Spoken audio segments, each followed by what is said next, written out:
자신에게 오는 고난을 좋아하는 사람은 아무도 없을 것입니다. 제가 주님 기쁨의 교회에서 신앙생활을 하기 전에는 고난은 수치라고 생각했습니다.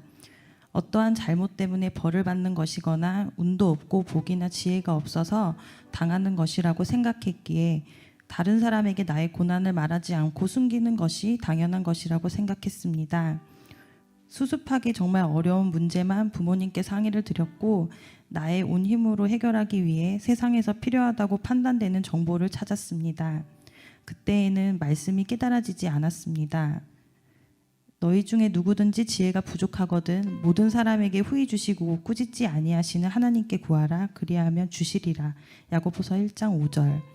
기도를 하면 하나님께서 해결해 주신다는 말씀이 막막하게 느껴졌고 기본적인 행동과 노력이 먼저지 가만히 앉아서 기도하면 뭐가 해결될까 의심하는 두 마음이 저에게 있었습니다.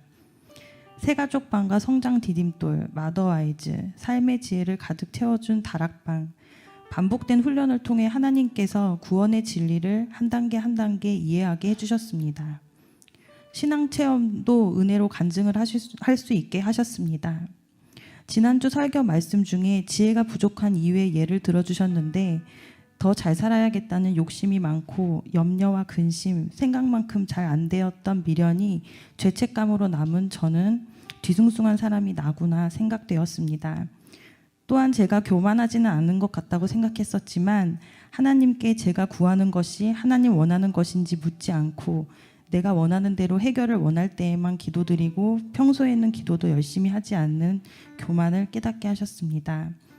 특별 새벽 기도나 여리고 기도행진 때 현장에서 새벽 기도를 드렸을 때 제가 써가지 않은 기도들도 기도 제목들보다 먼저 다른 기도가 나왔던 것을 경험했습니다.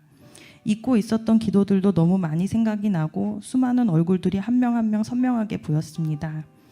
기도로 하나님과 깊이 교제하는 곳을 사모하고 그곳에 가기를 힘쓰는 것이 당연한 것인데 시간과 체력을 머리로만 계산하고 포기하고 살았구나 생각이 되었고 적극적으로 방법을 찾아보지 않고 그냥 바쁘게만 살아가는 것을 멈춰야겠다는 마음을 주십니다. 주기적으로 새로운 일을 만들어내는 남편이 나의 삶을 참 어렵게 만든다는 생각이 듭니다.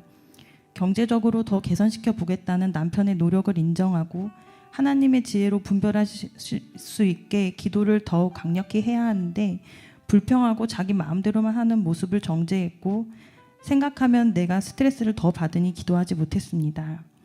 성령께서 주신 마음과 공동체에서 해결의 방법을 알려주심에도 순종하지 못한 나의 게으름을 회개합니다. 아이들이 내가 흡족할 만큼의 공부를 하고 있지 않은 것 같고 안 하던 게임도 점점 많이 하고 핸드폰 보는 시간이 길어지는 것 같아서 못마땅합니다. 엄마를 따르고 예배도 잘 드리고 참 착한 아이들인데 세상 성공과 자녀를 통해 내가 높아지려는 욕심 때문에 감사하지 못했습니다. 하나님께서 아이들을 위해 예비하신 길을 기대하고 필요한 것을 준비시키는 기도를 쌓아야 할 때임을 깨닫습니다. 목사님 말씀에 가족들을 위해 진정해 줄 것이 오직 기도뿐이라고 하셨습니다. 행복하고 즐거운 삶, 더 좋은 교육을 위해 필요한 돈, 좋은 성적을 강구할 것이 아니라 먼저 나를, 이들을, 이 상황을 어떻게 할까요? 차분히 묻고 성령의 인도대로 원하시는 것을 깨닫게 해달라는 기도를 드리고 해결의 지혜를 바르게 구해야겠습니다. 내가 무엇 때문에 마음이 무겁고 힘든지 적어본 크고 작은 문제와 고난들을 통해 기도의 자리로 초대를 받았구나. 감사로 받아들이고 하나님께서 인도해 주시는 길 위에 서서 잘못된 길에 빠져서 헤매지 않도록 하겠습니다. 저희 부부 다락방에 두 가정이 남편들 아내들이 모두 훈련을 받고 계십니다. 시간이 여유로워서 받고 계신 분들은 아무도 안 계십니다.